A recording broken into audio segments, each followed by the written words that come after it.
Hai, Assalamualaikum warahmatullahi wabarakatuh. Selamat datang di channelnya Pepita. Terima kasih ya sudah mampir dan klik video ini. Di video kali ini, saya akan membahas barang-barang apa saja sih yang diperlukan untuk memulai belajar cat air. Stay tune ya!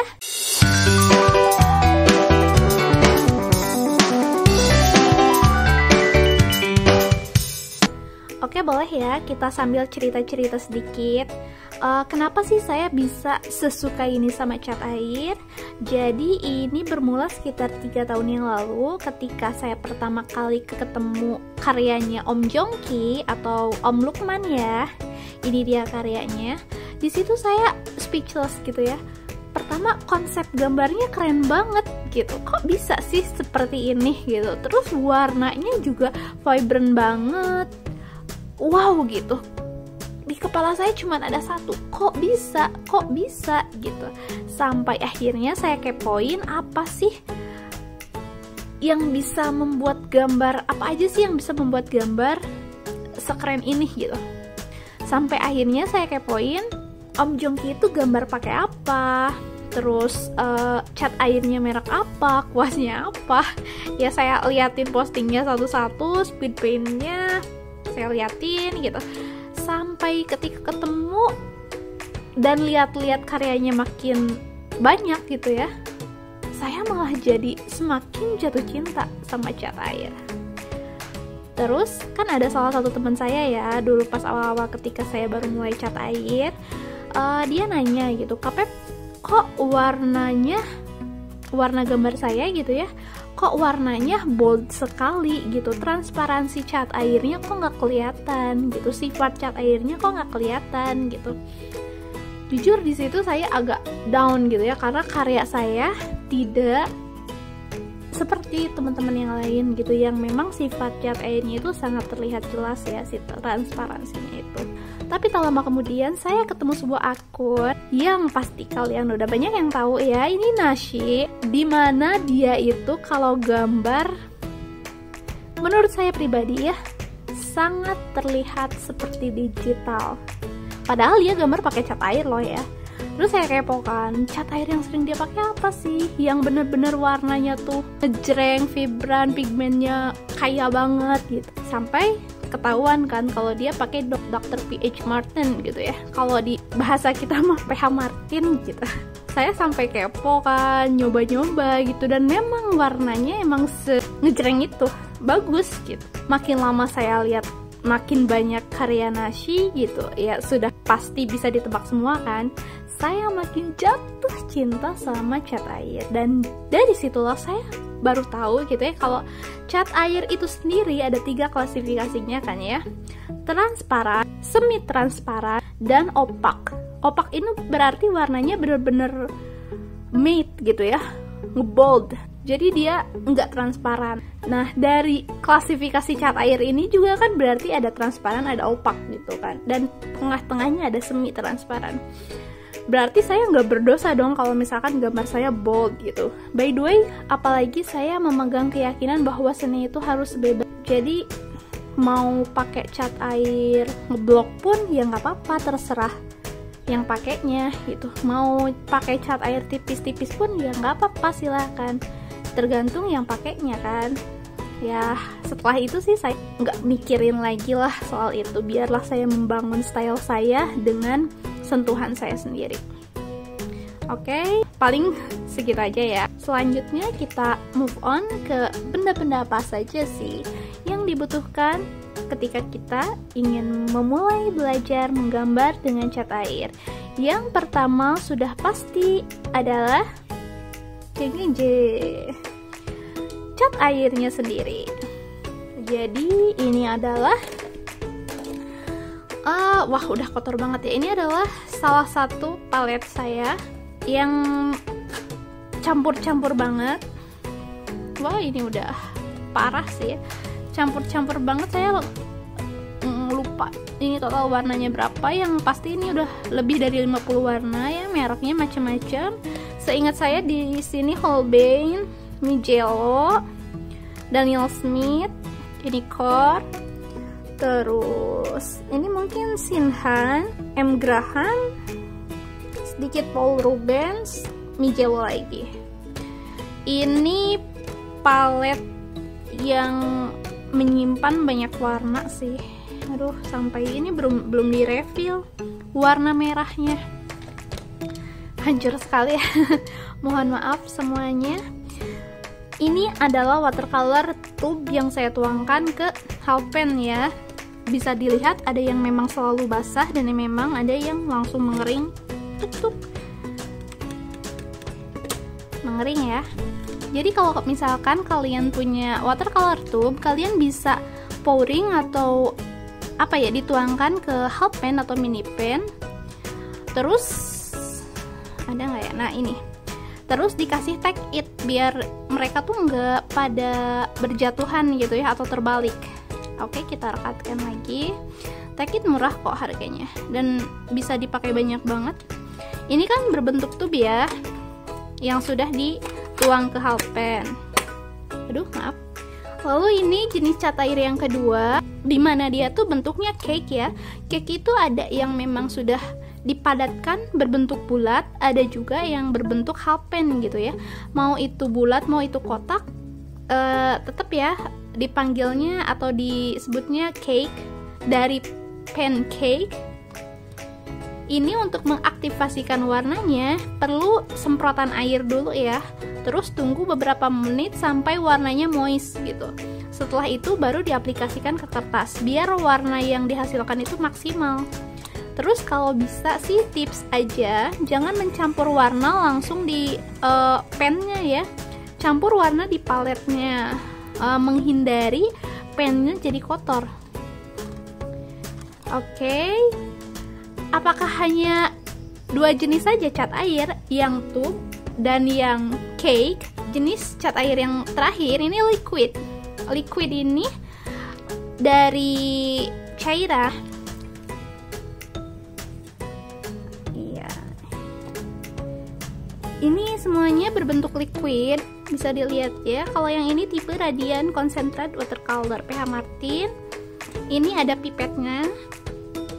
Jadi tinggal diteteskan aja ke palet, dan kalau misalkan yang diteteskan itu kebanyakan, kita bisa hisap lagi terus masukin lagi ke palet.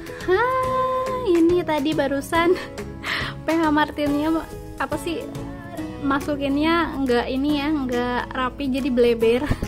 Dan ini sudah saya cuci, tapi memang susah sih ya kalau PH Martin, agak susah hilang gitu.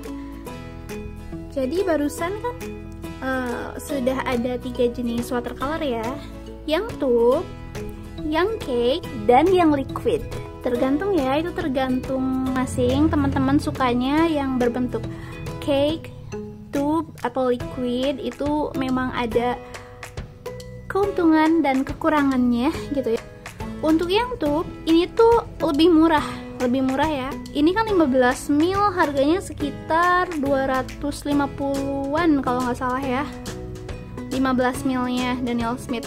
Kalau misalkan kita beli yang Halpen-nya, itu kan Halpen biasanya 2,5 ml ya. Itu harganya lumayan mahal gitu ya, bisa nyampe 100.000 per 2,5 ml gitu. Coba kalau misalkan sampai 15 ml, dia berapa ratus ribu gitu kan. Jadi mending tube aja sih kalau kalian mau biar lebih hemat gitu ya. Terus ini kekurangannya, dia tuh harus, pertama mungkin kelihatannya lebih boros ketika dipakai ya. Ada cara untuk mengakalinya, yaitu dengan menuangkan ini ke Halpen kosong terus dibiarkan kering. Nah, dengan cara seperti itu akan menghindari keborosan atau pemborosan pemakaian cat air di tube. Terus kan ini cat air di tube ini kandungan pengikatnya atau bindernya kan ada 3 macam ya. Yang pertama itu adalah glycerin, yang kedua gum arabic atau arabic gum, dan yang ketiga itu honey atau madu gitu. Kalau yang kebanyakan di Daniel Smith dia kan gum arabic ya atau arabic gum gitu. Dan itulah salah satu yang tidak ada di cat air cake gitu. Rata-rata kalaupun ada, itu mereka mengandung madu. Sedangkan jarang sih yang memakai gum arabic ya gitu, sehingga memang agak berbeda sih, meskipun masih satu merek ya, tapi yang tube sama yang cake sama seperti contohnya adalah watercolor Sakura Koi, meskipun sama mereknya, warnanya sama, tapi agak beda kualitasnya antara Sakura watercolor Koi yang cake sama yang tube. Kebanyakan bilang lebih bagus Koi yang tube gitu. Jadi saya prefernya mending banyakin tube sih. Jadi kalau misalkan warnanya habis tinggal tuangin, keringin seperti itu. Nah, beda lagi dengan watercolor cake. Yang ini compact dan gampang dibawa-bawa. Jadi lebih praktis, nggak perlu tuang-tuang, terus nggak perlu nunggu kering karena dia memang sudah kering. Cuman apa ya, kalau dari segi kualitas saya agak kurang suka yang cake sih. Saya lebih suka yang tube. Cuman dia praktis, enak buat dibawa kemana-mana. Buat orang yang sibuk tapi ingin bawa watercolor set kemanapun, biar bisa menggambar dimanapun, itu emang lebih enak yang kayak gini sih. Gampang gitu dibawa-bawanya. Yang ketiga, liquid ini lebih susah lagi digunakan jika ingin bepergian. Jadi ini sarannya digunakan di rumah aja. Bingung soalnya nanti apakah harus bawa banyak botol gitu. Soalnya ini kan botol dari kaca ya. Kalau misalkan jatuh ini bisa pecah. Dan memang sangat rawan. Jadi mending, ini paling rempong sih kalau menurut saya. Jadi mending digunakannya di rumah aja, biar lebih aman ya. Nah, kalau kalian sudah punya cat airnya, sekarang kita akan bahas soal peralatan yang harus disiapkan selanjutnya, yaitu kuas. Di sini saya pakai kuas yang biasa-biasa aja sih ya, nggak terlalu mahal, sesuai kebutuhan aja. Dulu ya, sekitar 1 atau 2 tahun yang lalu kayaknya, saya tuh suka banget pakai water brush. Coba lihat, ini sudah gini banget. Nggak bisa kalau nggak pakai water brush, nggak tahu kenapa. Kurang suka kuas-kuas yang kayak gini. Jadi saya selalu beli ini. Udah jelek beli lagi, udah jelek beli lagi, selalu seperti itu. Dan yang selalu saya beli itu yang merek Sakura. Saya kurang suka merek-merek yang lain kayak Pentel dan lain-lain ya. Cuma Artemisia Manglone ini ya, saya melupakan water brush ya, saya lupa gitu. Jadi saya terlalu enak pakai ini. Satu set itu ada sekitar 5 atau 6 kuas, dan dari satu set itu harganya sekitar 170 gitu ya, saya lupa, sekitar segitu. Dan ini awet banget, beneran awet. Saya udah berapa lama gitu ya punya ini, awet banget, bagus banget. Ini adalah kuas favorit saya nomor 1. Dan setelah beli Manglone, saya coba beli VTech ya. Dan VTech adalah brush favorit saya kedua sejauh ini. Harganya murah, satu set itu kan isinya 5 atau 6 kuas ya. Harganya tuh 20 ribuan kalau nggak salah. Jadi kehitung satunya tuh sekitar 5 ribuan kuasnya. Dan ini enak. Cuman sayangnya kalau di saya ya, kalau saya yang pakai itu nggak begitu bertahan lama, nggak, kualitas kuasnya nggak seanteng Manglone ya. Jadi dia tuh kalau di saya tahan setahunan, habis itu bulu-bulunya akan agak mekar seperti ini, nggak lancip lagi. Ini bisa diakalin sih, cuman saya belum coba untuk maintain kuasnya. Terus saya juga punya beberapa macam kuas lain seperti Winsor Newton, Rembrandt, sama Giotto. Ada satu lagi tapi dia nggak ada di sini, Arte Kazan. Lupa, hilang beberapa hari yang lalu. Semoga ketemu lagi. Jadi itu aja sih kuasnya. Kalau saran saya pribadi buat dipakai pemula, mending VTech aja. Ini bagus dan murah tapi nggak mengecewakan. Mending ini dulu, nanti bisa upgrade ke Manglone. Oke, kalau kuas selesai, kita langsung lanjut ke watercolor paper. Kalau untuk pemula, saya saranin pakai Artemisia yang 200 gram ya. Ini lumayan bagus, dia ngehold air. ininya jenisnya cold press. Jadi kertas itu kan ada 3 ya. Hot press, permukaannya halus banget, sehalus pantat bayi. Kemudian cold press, permukaannya agak bertekstur ya, dikit banget. Dan yang ketiga adalah rough. Kalau rough itu sangat bertekstur. Untuk pemula ini bisa banget pakai ini dulu ya, yang A6 harganya sekitar 10.000, ini isinya 10 lembar. Jadi bisa dipakai 20 kali gambar bolak-balik. Atau kalau mau dipotong-potong lagi boleh, potong gini boleh, potong gini boleh. Terus rekomendasi yang lain, ada Canson, ini gramasinya 300 gram. Lembarnya kebanyakan ini 30 lembar. Ini tebal ya, jadi dipakai buat layering atau wet on wet. Ini kuat banget. Dia cold press dan harganya sekitar 100-an.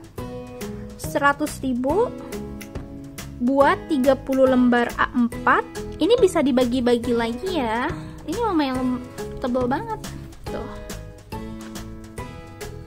Ini bisa dibagi-bagi lagi, bagi jadi A5, jadi A6. Kalau misalkan dibagi A6 berarti kan satu lembarnya jadi 4 ya, 4 lembar. 40 lembar berarti jadi 120 lembar semuanya. 120 lembar dengan harga 100 ribuan aja itu udah murah. Dan ini bagus, lumayan bagus buat pemula. Recommended yang ini, Artemisia atau yang ini, Canson ya.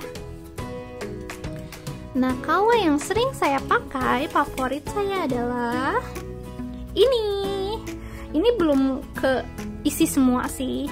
Kalau yang ini customize ya, ini saya bikin sendiri. Jilidnya hardcover. Ini pakai ilustrasi yang saya bikin. Terus finishingnya pakai matte, bukan glossy. Jadi memang agak-agak kotor gitu ya kelihatan. Ini di halaman awal setengahnya 300 gram. 300 gram ya. Dan ini kertasnya semuanya arches dan semuanya rough. Yang ini 185 gram. Tapi jangan sangka ya, 185 gram itu dia kuat banget kok, dihajar negatif painting gitu ya sampai 6 layer. Kuat banget kok. Jadi kalau misalkan kalian tuh suka sama suatu kertas, terus tidak menemukan bentuk padnya, ring booknya atau watercolor booknya gitu ya, kalian bisa custom aja, potong-potongin kertasnya jadi ukuran A6, A5 atau A4, terus bawa ke percetakan, minta untuk dijilid, dan jadilah watercolor book punya kalian, hanya punya kalian. Ini kalau misalkan saya kan sering bikin ini ya, kalau misalkan ada kelebihan biasanya saya jual lagi sih. Terus kan suka ada pertanyaan ya, Kak, kalau misalkan gramasi kertasnya lebih kecil, bisa nggak sih dipakai buat watercolor? Bisa kok. Kan ada yang bilang kalau misalkan kalau kalian mau belajar watercolor, pakailah kertas yang gramasinya di atas 185 ya. Di bawah itu jelek, jangan. Banyak yang bilang seperti itu. Kalau menurut saya sih, untuk memudahkan kalian yang baru ingin belajar watercolor, sebaiknya pakai kertas watercolor yang gramasinya memang di atas 185 gram. Cuma tidak dilarang juga jika kalian ingin menggunakan kertas yang gramasinya tipis. Contohnya seperti ini. Ini dari Handbook Journal ya. Ini katanya sih untuk urban sketch, jadi untuk pemakaian watercolor yang memang sangat sedikit gitu. Ini gramasinya 135, tapi ketika saya pakai, coba lihat, tipis banget kan. Tapi ketika saya pakai, dia tuh tahan dengan ini 5 layer ya, 5 atau 6 layer gitu. Dan ini wet on wetnya sampai 2 atau 3 kali gitu, dan dia tahan kok, tuh setipis ini dan tahan. Ini bagus. Kalau dibandingkan dengan kertas khusus watercolor, jelas ini daya serapnya kurang ya, cuman ini memuaskan gitu. Ini berapa lembar ya? 128 halaman. Jadi lumayan banyak dan baru kepake 2 halaman. Baru kepake 2 halaman aja. Terus kalau misalkan kalian bosen dengan bentuk kertas yang itu-itu saja, ada kok tempat untuk custom binding book ya. Ini saya beli di Driji. Coba lihat, bentuknya unik banget kan, lucu. Terus isinya kertas Montval. Dulu ya, lebih dari setahun setengah yang lalu, Montval tuh kualitas kertasnya bagus banget. Cuman kan sekarang dia harganya berkurang, tapi kualitasnya juga menurun. Jadi saya kurang ke Montval lagi. Tapi ini yang saya punya ini masih Montval yang dulu. Kalian bisa custom bentuk yang kalian suka ke book binding yang ada ya. Di Indonesia banyak banget kok tempat-tempat buat book binding seperti ini dengan customize kertas kita maunya apa gitu. Jadi sebenarnya kertas juga bukan halangan, tapi kertas juga sangat mempengaruhi hasil dari gambar kita. Jadi pilihlah kertas yang sesuai dengan kebutuhan teman-teman semua saat ini. Kalau misalkan teman-teman baru banget belajar cat air, saya sarankan pertama kertasnya, gramasinya di atas 185 gram. Kemudian jenis kertasnya cold press dulu.